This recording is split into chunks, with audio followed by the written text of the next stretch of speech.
বৃহস্পতিবার রাত 12টার পর রসুলের শিখানো একটি বাক্য দিয়ে দোয়া করুন, আপনার দোয়া 7 আসমান ভেদ করে আরশে আজিমে গিয়ে নক করবে। দেখেন, আমরা অনেক সময় দোয়া করি, আমাদের দোয়া আল্লাহ রাব্বুল আলামিন অ্যাকসেপ্ট করে না। বৃহস্পতিবার রাত যেটা, অর্থাৎ শুক্রবার যে এসে গেছে, এই রাতটা যেটা, এই রাতে যদি আপনি দোয়া করতে পারেন আল্লাহর কাছে, আপনার এই দোয়া, এই একটি বাক্যের দোয়া 7 আসমান ভেদ করে আরশে আজিমে গিয়ে নক করবে। 100% আপনার দোয়া কবুল হয়ে যাবে। দোয়ার মতো দোয়া যদি আপনি করতে পারেন, এ সিনসিয়ার দোয়া, লাইক এ মিসাইল হামলা করলে যেমন মিস হয় না, দোয়ার মতো দোয়া করতে পারলে সেই দোয়া আল্লাহ রাব্বুল আলামিন কখনো ফেরত দেয় না। এই যে বর্ণনাটা, এই বাক্যটা আল্লাহর হাবিব সাল্লাল্লাহু আলাইহি সাল্লাম নিজে শিখিয়ে দিয়েছেন। তিরমিজি শরীফের হাদিস এটি। আনাস রাদিয়াল্লাহু তাআলা আনহু এই হাদিস বর্ণনা করেছেন। আনাস রাদিয়াল্লাহু তাআলা আনহু বলেন, এক লোক একদিন আল্লাহর হাবিব সাল্লাল্লাহু আলাইহি সাল্লামের পাশে বসে দোয়া করছিলেন, বিশ্বনবী এবং আমি বসা। আল্লাহর হাবিব সাল্লাল্লাহু আলাইহি সাল্লাম বলেন, আনাস, এই লোক দেখো দোয়া করছে। দোয়ার মধ্যে সেই লোক বলছিল, আল্লাহ আমাকে এটা দেন, আমার এই প্রয়োজন পূরণ করেন, আমাকে এই নিয়ামত দান করেন। এইভাবে ওই লোক দোয়া করছিল।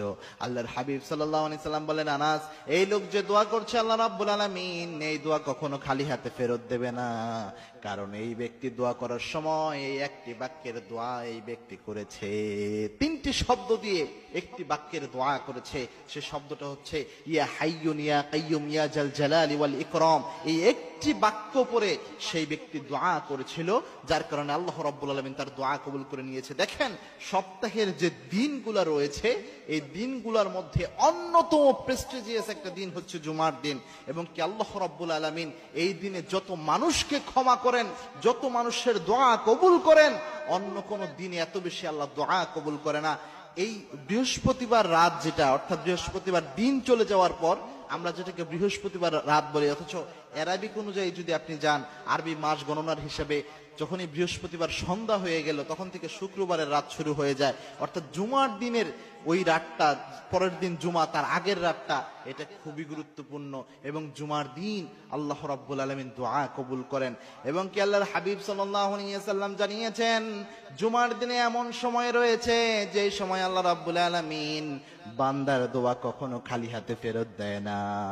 এটাকে নিয়ে, এই হাদিসটাকে নিয়ে অনেকে গবেষণা করেছেন। কেউ বলেছেন ইমাম সাহেব মিম্বারে বসা থেকে শুরু করে নামাজ শেষ করা পর্যন্ত, কেউ বলেছেন আসরের শেষ সময়, আবার কেউ বলেছেন রাতের বেলায়, জুমার রাতে আল্লাহ রাব্বুল আলামিন এই দোয়া কবুল করেন। সুতরাং জুমার রাত যেহেতু খুব গুরুত্বপূর্ণ রাত, এবং রাতের বেলায় আল্লাহ রাব্বুল আলামিন প্রথম আসমানে নেমে এসে বান্দাদেরকে ডাকতে থাকেন, এলান করতে থাকেন। এইভাবে বুখারীর হাদিস এসেছে।